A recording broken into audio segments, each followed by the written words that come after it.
ये देखो, ये क्या है? ये कीड़ा है। अरे ये वो कीड़ा नहीं है, ये सिल्कवॉर्म है जिससे रेशम बनता है। पर ये कीड़ा आया कहाँ से? आसमान से? तुम्हें सिल्क की हिस्ट्री पता है? उसमें कुछ ऐसा ही हुआ था। Really? According to Confucius 2640 BC में चाइना के एम्परर हुआनदी की वाइफ लेडी जी लिंग शी एक दिन मलबेरी ट्री के नीचे बैठकर चाय पी रही थी।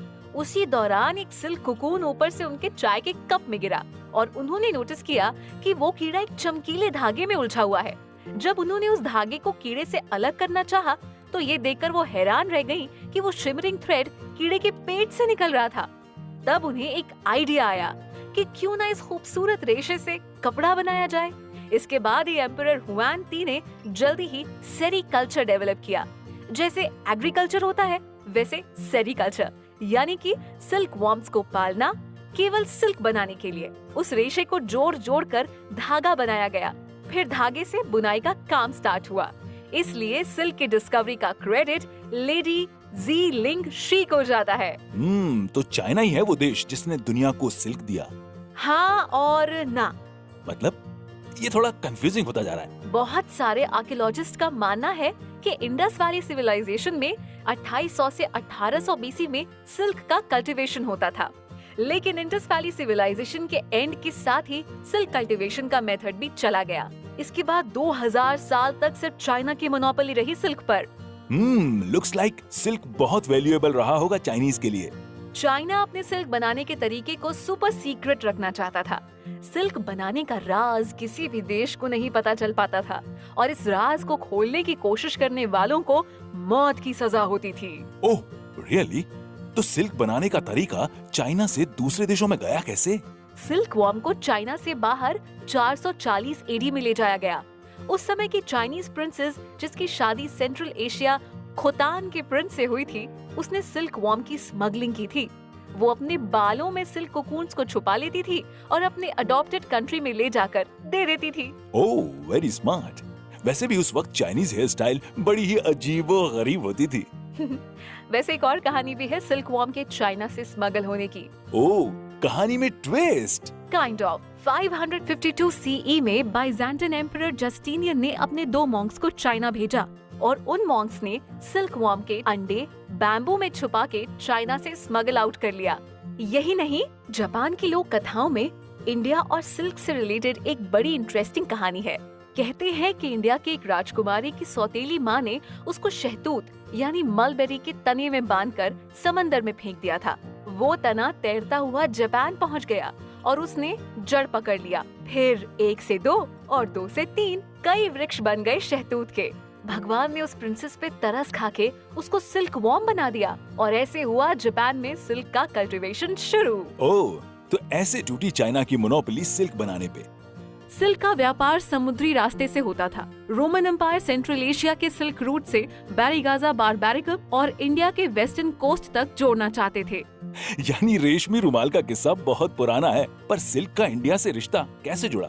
जैसे 2 दिल एक डोर से जुड़ गए हों। मतलब? मतलब ये कि चाइना ने इंडिया को सिल्क दिया तो इंडिया ने चाइना में बुद्धिज्म फैलाने में मदद की।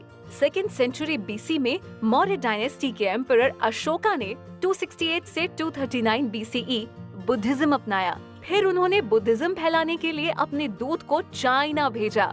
4th सेंचुरी AD तक इंडिया और चाइना के बीच गहरा रिश्ता बन गया। सिल्क और बुद्धिज्म का क्या रिश्ता था भला? During 5th and 6th century AD Buddhism फैलाने में सिल्क मर्चेंट्स का बहुत अहम रोल रहा, पर 7th सेंचुरी AD के आखिर में सिल्क रूट से बुद्धिज्म का कॉन्सेप्ट कम हो गया, क्योंकि तब तक सेंट्रल एशिया में इस्लाम रिलीजन का उदय हो चुका था। ओह, लेकिन इस्लाम का उदय तो सेंट्रल एशिया में हुआ था। इंडिया में पर्शियन सिल्क कारीगर कैसे पहुँचे? इसकी भी एक कहानी है। डमास्कस अपने हाईली पॉपुलर सैटिन फैब्रिक बनाने में काफी फेमस था, पर 14th सेंचुरी में तिमूर जो टर्क कॉन्करर था, उसने सेंट्रल एशिया को जीत लिया और डमास्क क्लॉथ वीवर्स को डमास्कस से समरकंद और बुखारा भेज दिया। और ऐसा ही एक ग्रुप जिसे हम ज़ोरोएस्ट्रियन कहते हैं, वो सदर्न पर्शिया से गुजरात के सौराष्ट्र यानी इंडिया माइग्रेट कर गया।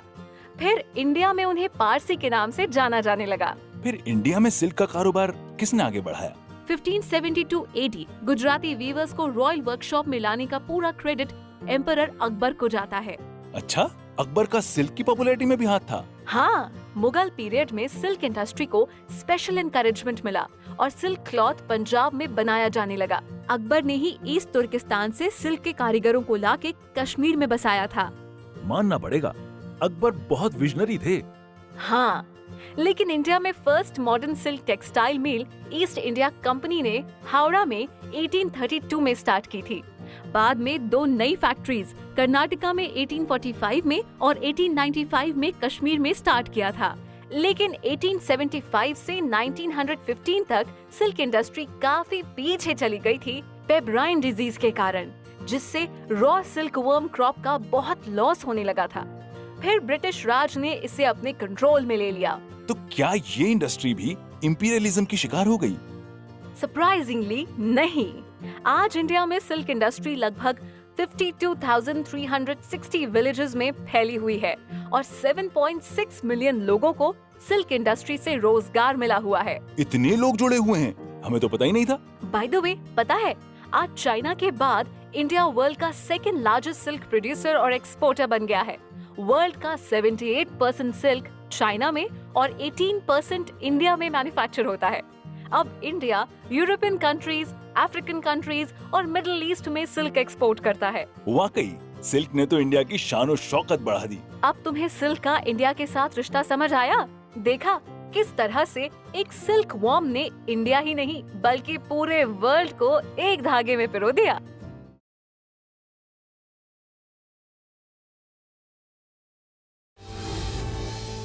Like, share, subscribe and click on the bell icon to never miss an update from Epic.